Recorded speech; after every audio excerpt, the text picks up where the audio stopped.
Welcome back. We are so excited for this year. We have had a great first month of school.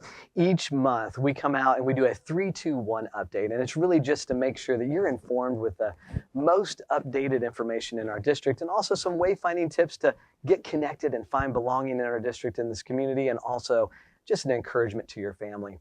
This month in our 3-2-1 update, our 3 updates start with something so exciting, something we've been working on for a decade of not only planning for a big, amazing space like this, but also a decade of planning financially so that this can be a debt-free space, a space that we don't need to go back to our taxpayers and raise taxes, but we're able to pay for it responsibly and continue that fiscal stewardship that our boards and the other leaders in this district for generations have been true to. So you probably heard some talk about the Dream Centers. It's the biggest buzz out there right now. These are spaces where kids come together to dream big. And let me tell you a little bit about what's inside a Dream Center. So Dream Centers have your library space as an anchor so kids can come and read and learn and get a depth of knowledge. It's a space for them to come together to collaborate. Then they can take those ideas and they can move out and use some of the high-end tech tools to make those dreams realities. They can make things through the 3D printers or go over to our studio and shoot a podcast or maybe a video. So it's taking ideas and making those dreams come true to make an impact in our world. And we're excited for you to come see what's going on in our Dream Center. So the ribbon cutting is tonight for Mason Elementary, Mason Intermediate, and Mason Early Childhood Center. And tomorrow night, we would love for you to join us here at Mason High School for the big ribbon cutting from 6 o'clock to 8 o'clock. So plan on joining us tonight and tomorrow night. Also, number 2 on our district updates, cell phones. It's been a big conversation across the country. You've seen states take really strong stances on not having cell phones in schools. Well, here at Mason City Schools, we've had community conversations talking about cell phones and how cell phones can be a positive and also a negative for kids. And so we've already taken some of those steps, even before the state came out with laws and restrictions on cell phones. So in preschool through 7th grade, through 8th grade, kids aren't having their cell phones out. They can have them on in their backpacks and around for safety, but they don't have them out. And that's really helped for our kids to reconnect as humans, to take that screen away so they can connect as humans as well. And in our high school, there's a developmental piece that we allow our students to use those responsibly, and we're coaching them because they're young adults on how and when to use those. There's also Apple Watches and different kinds of smart watches that are out there, and we know that's important for families to stay connected to their kids, to know where they are, be able to contact them. But we are asking you to consider, so that they're not distractions, consider putting those on school mode or whatever mode that silences those during the day so that students can stay focused and concentrated on the important learning that's happening in our classrooms with our teachers. And then finally, for our 3rd update, we have a need for bus drivers.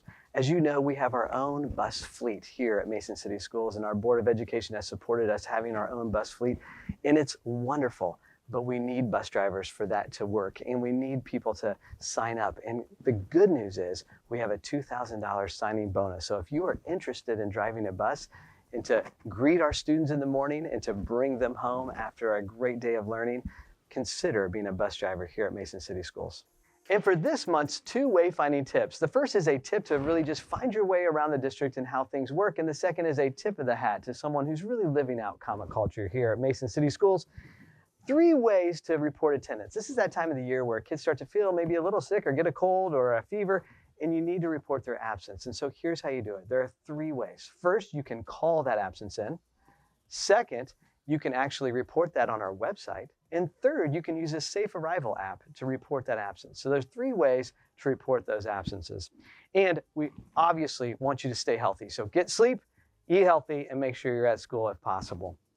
Second wayfinding tip, and this is a tip of the hat to Mr. Joe Schroeder. Mr. Joe Schroeder is actually up for an award in this community with the Maid Chamber for the Excellence in Education Award. He is a person that heads up our experiential learning, as they refer to it as XLP. It's an opportunity for our students to connect with careers all around our community and beyond.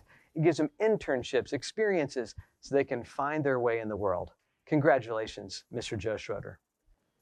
This month, for our family encouragement, I just have to share a story. You know, each month we have something called Brewing Up Conversations with Cooper, and it's a time for community members to come out and meet me either at coffee shops or at the local brewery. And I just had a great conversation with one of our dads in our community just recently, and he was telling us a little bit about his child's story.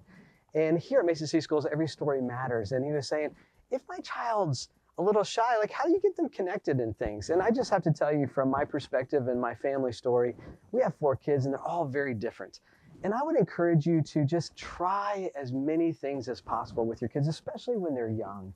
Let them try things that they might be interested in, but also encourage them to step out of their comfort zone to try things. It might be a sport, it might be a drama club, it might be an after-school club or an enrichment club, it might be chess, it might be a gaming club. But there's all kinds of things that we offer here at Mason City Schools. So please reach out if you don't know what those opportunities are. I know many of them are listed on our website, but we're happy to help you find your way in that. I encourage you to try those things. And when I heard this dad talking, and just to see his face light up when we said, it's okay if that one thing they try doesn't take right away. Some kids know exactly what they want to do, and other kids have to try lots of things to find their way. So that's my encouragement to you as a family. Keep trying things and encouraging your kids to get out there and find their way.